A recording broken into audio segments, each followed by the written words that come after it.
Abend, meine Damen und Herren.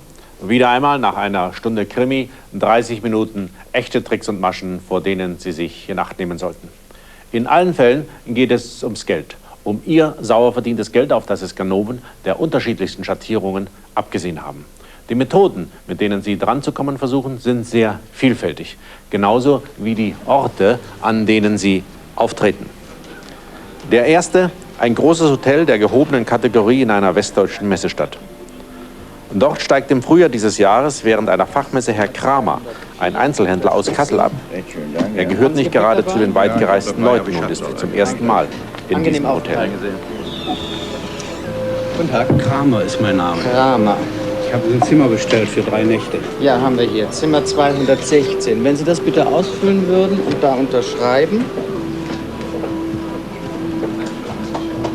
Ihr Zimmer liegt im 2. Stock gleich links. Der Page wird die Gepäck heraufbringen. 216. Angenehmen Aufenthalt. Dankeschön. Günter Kramer ist von der exklusiven Atmosphäre in der Hotelhalle sichtlich beeindruckt. Der lautlose Service trägt dazu bei, dass er sich sofort gut aufgehoben fühlt. Auch von seinem Zimmer ist er angetan. Ja? Moment. Guten Tag. Entschuldigen Sie bitte vielmals die Störung. Mein Name ist Hübner. Ja? Ich bin der Geschäftsführer hier und ich wollte nur mal hören, ob Sie zufrieden sind, ob alles in Ordnung ist. Ja, es ist ein sehr schönes Zimmer und sehr hübsch eingerichtet. Das freut mich. Wissen Sie, wir haben in der letzten Zeit eine Menge neues Personal bekommen und da überzeuge ich mich immer gerne selbst, ob die Gäste mit dem Service zufrieden sind. Verstehe. Vertrauen ist gut, Kontrolle ist besser. Genau, so kann man das auch sagen. Tja, und unserem neuen Empfangschef ist da zum Beispiel mit Ihnen bereits ein peinliches Versehen passiert. So? Was denn? Er hat vergessen, den Vorschuss zu verlangen. Vorschuss? Wie meinen Sie das? Wir müssen neuerdings von unseren Hotelgästen bei der Ankunft eine Sicherheitsleistung verlangen. Das ist eine Anweisung der Direktion. Das habe ich ja noch nie gehört. Haben Sie denn schlechte Erfahrungen mit Ihren Gästen gemacht? Bei uns im Haus nicht, aber offenbar in den anderen Häusern, die zu unserer Kette gehören. Uns ist die ganze Sache selbst etwas peinlich. Wie hoch soll denn der Vorschuss sein? Na, bei diesem Zimmer 150 Mark. Muss ich das unten an der Kasse zahlen? Nein, nein, die Mühe brauchen Sie sich nicht zu machen. Ich nehme das Geld gleich mit. Es wird ja verrechnet. Ist ja ganz egal, wann ich zahle. Besten Dank.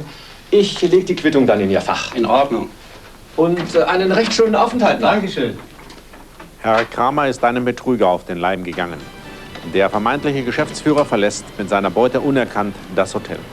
Der Hotelgast wird den Betrug erst 3 Tage später merken, wenn er seine Rechnung bezahlt.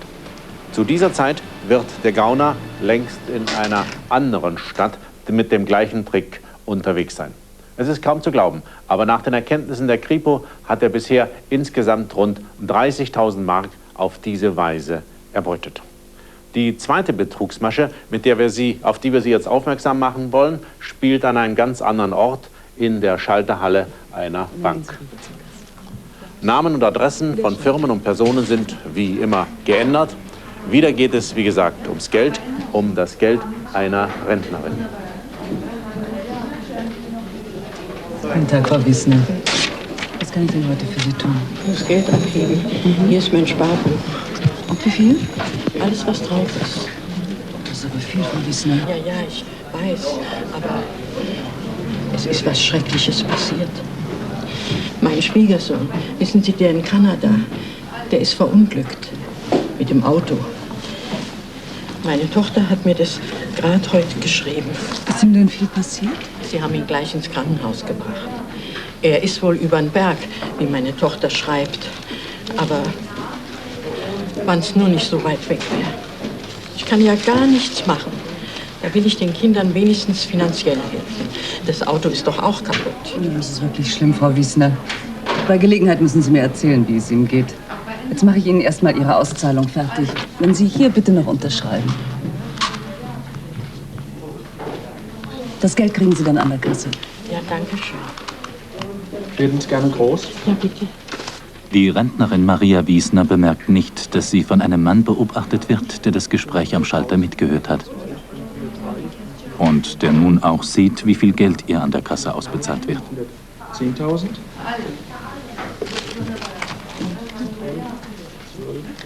16.000. Und schon, Frau Wiesner? Dankeschön.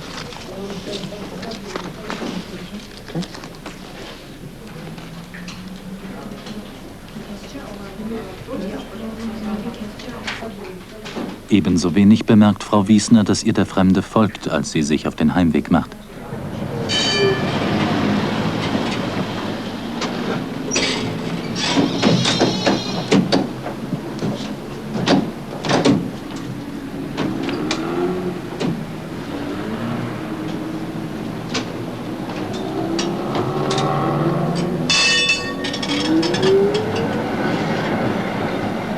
Gleich nach ihrer Rückkehr setzt sich die alte Dame hin und schreibt einen Brief an ihre Tochter.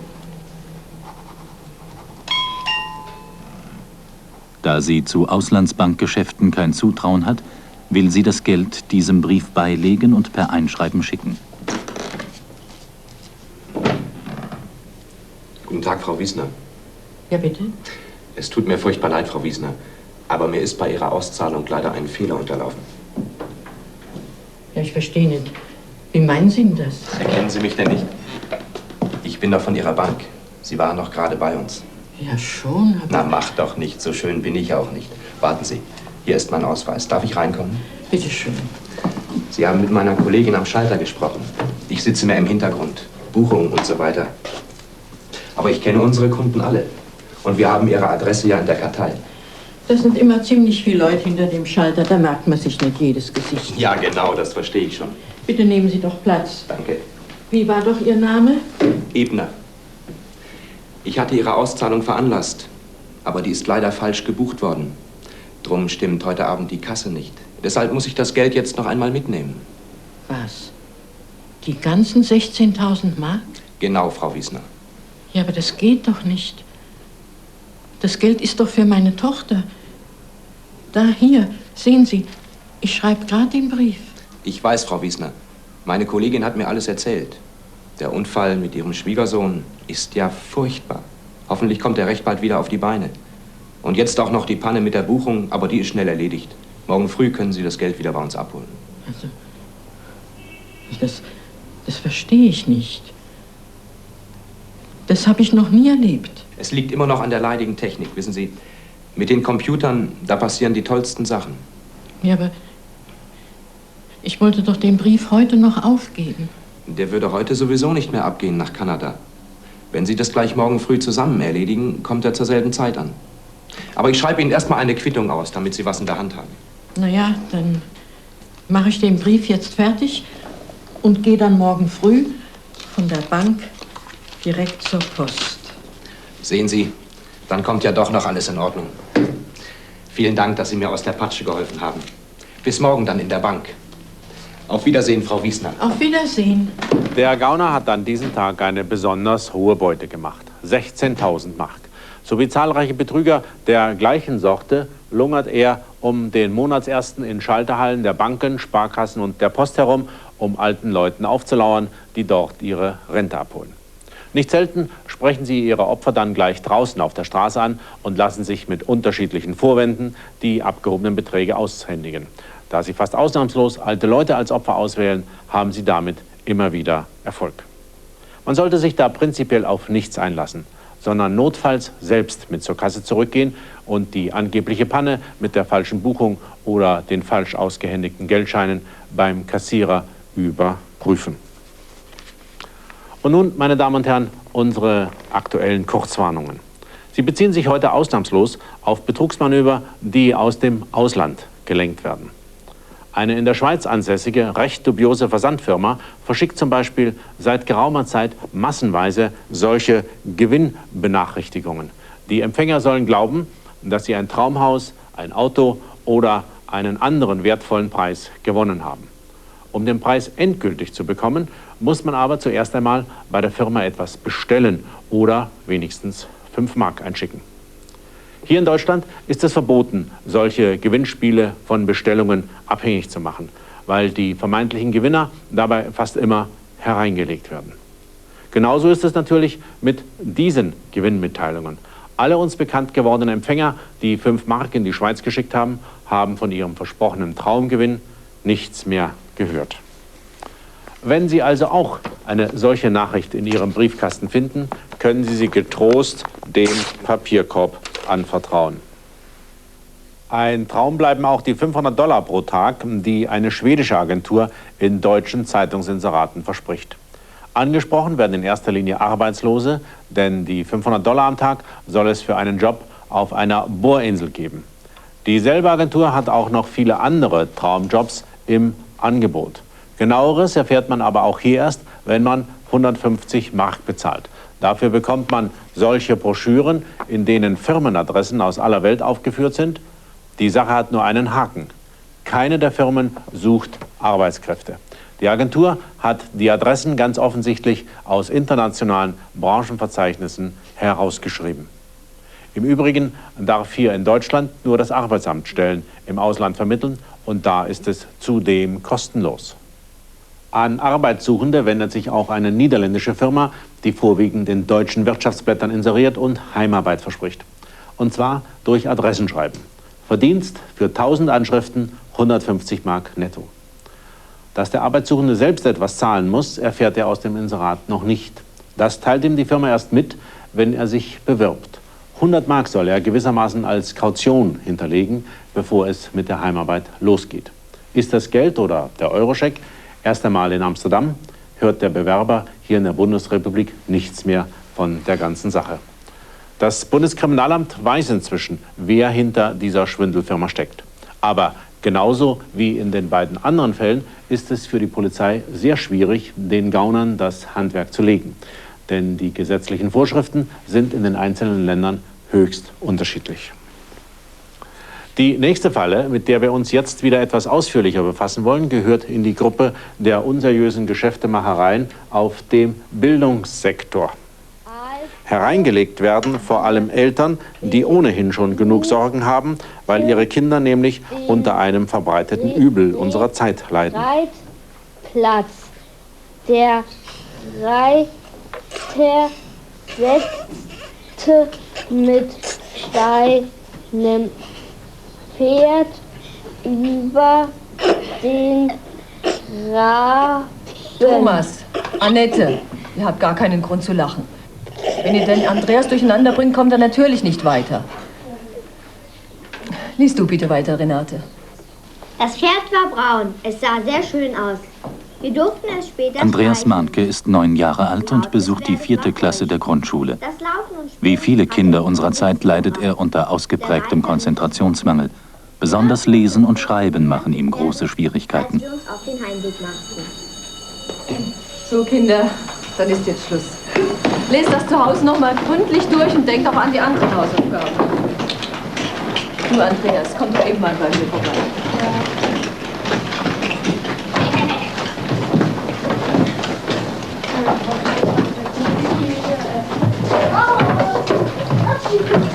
Du, Andreas, ich habe hier einen Brief für deine Eltern. Würdest du ihn bitte mitnehmen? Ja. Du brauchst keine Angst zu haben. Ich möchte nur mit deinen Eltern mal reden. Sie möchten doch mal vorbeikommen zur Sprechstunde. Ich sag's meiner Mama.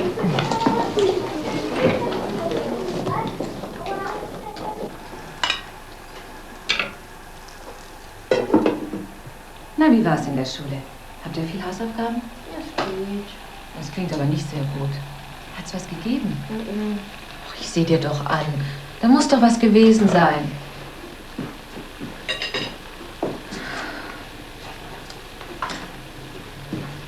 Das hat mir die Frau Müller mitgegeben. Um Gottes Willen, hast du was angestellt? Nein, nein, nichts. Ich brauche keine Angst haben. Du sollst nur vorbeikommen. Mit dem Papi hast du gesagt. Aha. Komm, jetzt iss erst mal, sonst wird ja die Frikadelle ganz kalt. Andreas ist das einzige Kind der Mahnkes. In den ersten Schuljahren gab es keine besonderen Probleme. Erst in der 3. und 4. Klasse hat sich die Lese- und Schreibschwäche gezeigt. Am Dienstag ist die nächste Sprechstunde. Da hat der Papa aber keine Zeit. Naja, dann bleibt das wohl mal wieder an mir hängen. Nun erzähl doch mal, was ist denn nun gewesen? Nichts. Komm, das gibt's doch nicht. Vielleicht ist es wegen dem blöden Lesen. Haben wir alle in der Klasse über mich gelacht. Naja, ich werde sie dann sehen am Dienstag.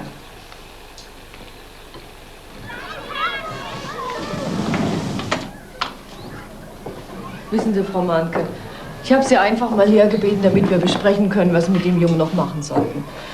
Bei uns in der Klasse kommen wir nämlich doch allmählich in eine kritische Situation. Wieso? Was heißt denn das? Der Andreas kommt einfach nicht mehr mit. Ich habe aber noch 28 andere Kinder. Und ich habe natürlich auch einen vorgeschriebenen Lehrplan, den ich einhalten muss. Aber Sie können den Andreas doch nicht einfach abhängen. Dann wird doch alles nur noch schlimmer. Nein, Frau Mahnke, das wollen wir auch nicht. Aber Sie müssen unsere Arbeit halt zu Hause vielleicht unterstützen. Ja, wie denn? Ich mache doch schon die Hausaufgaben mit ihm. Vielleicht könnten Sie ihm Nachhilfestunden geben lassen. Wissen Sie, es ist nämlich ein Unterschied, ob die Mutter bei den Hausaufgaben hilft oder ob jemand anderes mit ihm arbeitet. Also ich verstehe das nicht. Der Bub ist doch sonst nicht, ich meine, irgendwie zurückgeblieben. Nein, bestimmt nicht. Aber er müsste halt gefördert werden. Wahrscheinlich ist das nur eine vorübergehende Phase, wo er diese Konzentrationsschwierigkeiten hat. Heißt das, dass er sitzen bleiben wird? So wie es im Augenblick aussieht, schon. Ich werde mit meinem Mann darüber reden. Vielen Dank jedenfalls, Frau Müller. Die Feuerwehrmänner haben den Brand gelöscht. Sie fahren mit ihrem roten Auto zur Station zurück. So, Andreas, das reicht für heute. Geh jetzt ins Bett. Kann ich nicht noch ein bisschen Fernsehen? Heute kommt... Nein, Andreas, die Mami hat recht. Du hockst sowieso viel zu viel vor der Glotze. Und um die Zeit ist auch nichts mehr für Kinder. Sei lieb und geh jetzt schlafen. Einen geeigneten Nachhilfelehrer haben die Eltern dann nicht gleich gefunden. Dafür entdeckt Rudolf Mahnke aber kurze Zeit später in seiner Zeitung ein Angebot, von dem er sich Hilfe verspricht. Du schau mal, hier steht was von einem Lese- und Rechtschreibtraining. Vielleicht wäre das ja was von Andreas. Hat Ihr Kind in der Schule Probleme mit Lesen und Schreiben? Unsere Therapie für Legasthenie hilft. Was ist denn das Legasthenie? Ich weiß nicht genau, irgendwas mit Analphabeten. Also das ist der Andreas ja nun nicht gerade. Nein, nein, das ist irgend so eine Zivilisationskrankheit. Man kann nie wissen, vielleicht hat der Junge ja sowas. Muss ja nicht gleich so schlimm sein. Meinst du, ich soll mich da mal erkundigen? Schade, kannst du eigentlich nicht, was? Ja, dann mache ich das doch morgen gleich mal, hm?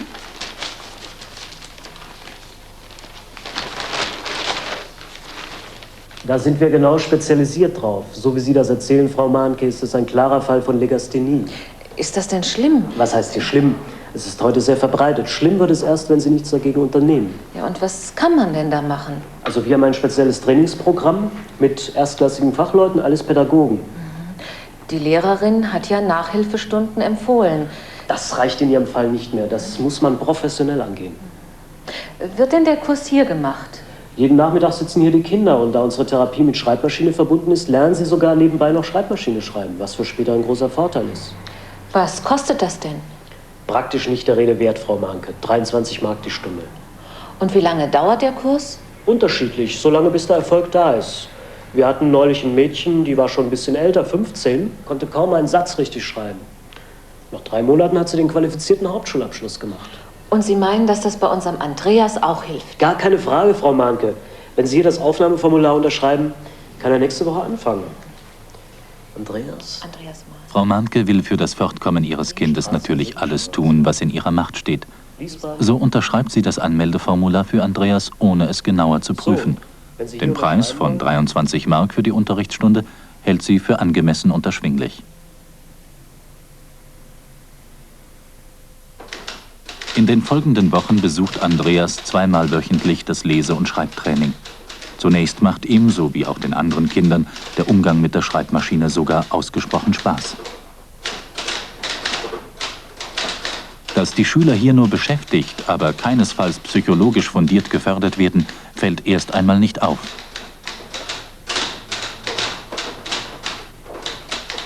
Die Lehrkräfte sind auch nicht, so wie versprochen, für die Behandlung der Legasthenie qualifiziert. Die Privatschule setzt für ihren Pseudo-Unterricht lediglich Studenten bzw. Lehrer ein, die nach dem Examen keine Anstellung bekommen haben. Die Eltern aber, die der Lernschwäche ihrer Kinder ohnehin hilflos gegenüberstehen, können sich über die sogenannte Therapie, die hier praktiziert wird, kaum ein Urteil bilden. Die Eltern lagen in der Sonne. Nach einigen Monaten wird dann jedoch offenbar, dass der teure Förderkurs keinerlei Erfolg bringt. Einige waren im Wasser, obwohl es sehr kalt war. Das war ganz gut, Renate. So, und nun liest du bitte weiter, Andreas. Die Kinder bauten nachmittags am Strand eine Sandburg. Als sie damit fertig waren, kam der Regen und hat alles überschwemmt. Die Kinder waren sehr traurig.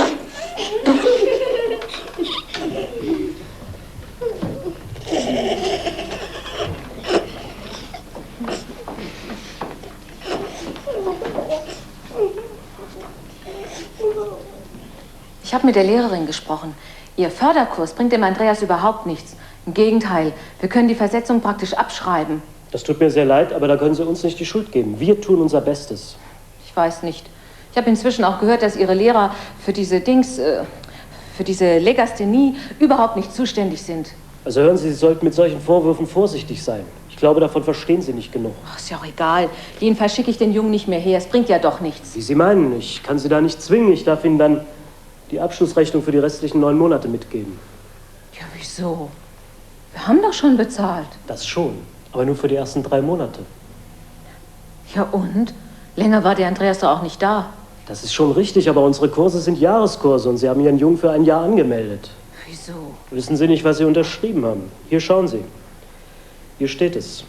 Dauer des Förderkurses 12 Monate. Davon haben Sie mir aber gar nichts gesagt. Das wissen Sie vielleicht nicht mehr.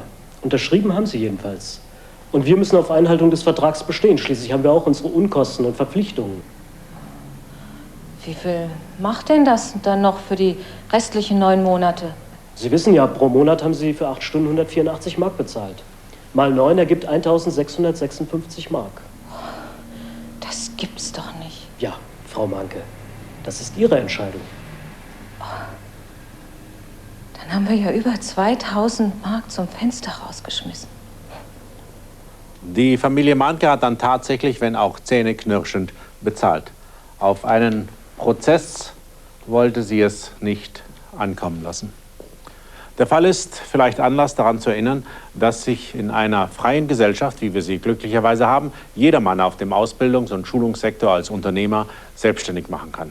Das gilt für Ski- oder Surfschulen genauso wie für Sprach- oder Musikunterricht. Oder wie in unserem Fall für Förderkurse gegen Lese- und Schreibschwäche. Staatlich reglementiert ist nur das Prüfungswesen. Das heißt, dass alle Examen und Zulassungen, die zur Ausübung bestimmter geschützter Tätigkeiten und zur Führung staatlich anerkannter Titel berechtigen, vor staatlichen oder öffentlichen Gremien abgelegt werden müssen. Im Übrigen, was das Zeitübel der Legasthenie angeht, so sind die Eltern keineswegs nur auf den freien Markt der Privatschulen angewiesen.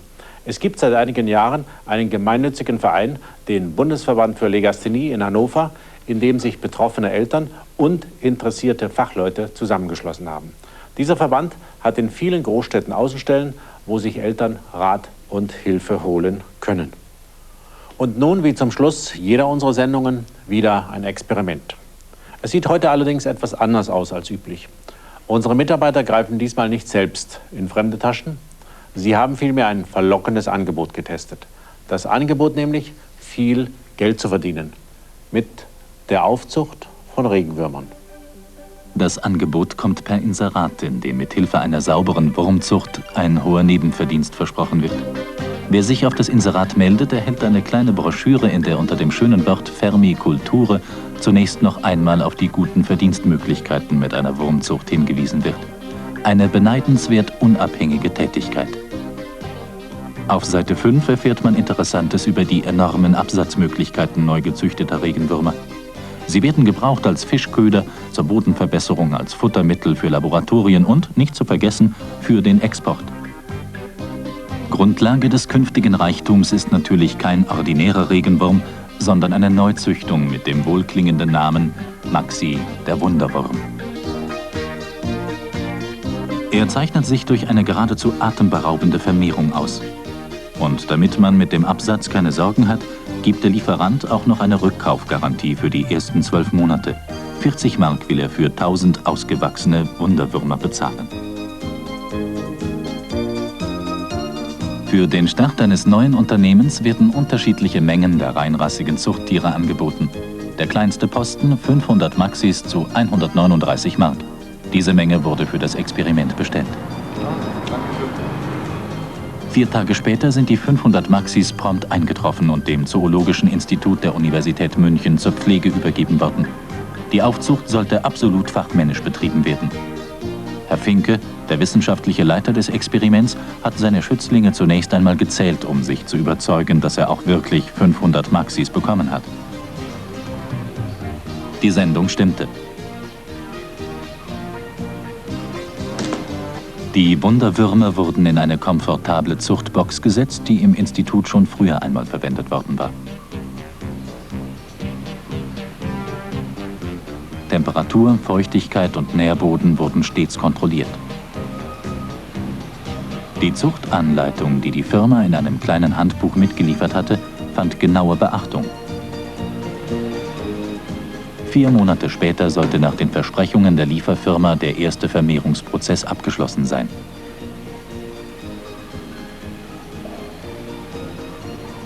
Herr Finke machte sich daran, den Bestand seiner Wunderwürmer neu zu zählen. Das Ergebnis war ernüchternd. Die erwachsenen Würmer sind jetzt nach 4 Monaten, nachdem sie geliefert wurden, ausgezählt und es sind nach wie vor 500 Stück. Jungwürmer waren auch drin und viele Eikapseln. Mehr erwachsene Würmer waren es aber nicht. Die im Handbuch beschriebene Vermehrungsrate wurde also nicht erreicht. Es sieht so aus, als ob die in Aussicht gestellte Vermehrungsrate die natürliche Todesrate der Jungtiere nicht berücksichtigt. Im Übrigen ist der gelieferte Wunderwurm mit großer Wahrscheinlichkeit ein gewöhnlicher Regenwurm, der die vom Lieferanten vorgeschlagene Vermehrungsrate ohnehin nicht erreicht. Das große Geschäft mit Maxi, dem Wunderwurm, dürfte also in aller Regel ein Reinfall werden. Da die Vermehrung nicht in der versprochenen Weise klappt, hilft auch die schöne Rückkaufgarantie wenig, noch zumal sie auf das erste Jahr befristet ist. In unserem Experiment sah die Rechnung nun folgendermaßen aus. Für 500 Zuchttiere haben wir inklusive Porto 140,50 Mark bezahlt. Da die Zahl der erwachsenen Würmer in einem Zeitraum von 4 Monaten praktisch gleich geblieben ist, konnten wir auch nur 500 Würmer zum Rückkauf anbieten, macht 20 Mark. Defizit 120,50 Mark. Dabei ist die Arbeit des Züchters, die in unserem Fall in einem wissenschaftlichen Institut vorgenommen wurde, natürlich nicht mitgerechnet. Ähnliche Verlustrechnungen ergeben sich im Übrigen auch bei anderen Kleintierzuchten, etwa mit Chinchillas, wie sie in neuerer Zeit wieder häufig angeboten werden. Das war's, meine Damen und Herren. Ich hoffe, Sie werden sich an unsere Ratschläge erinnern, wenn Sie in der nächsten Zeit selbst einmal von Gaunern auf die eine oder andere Weise angegangen werden sollten. In diesem Sinne wünsche ich Ihnen einen guten Abend.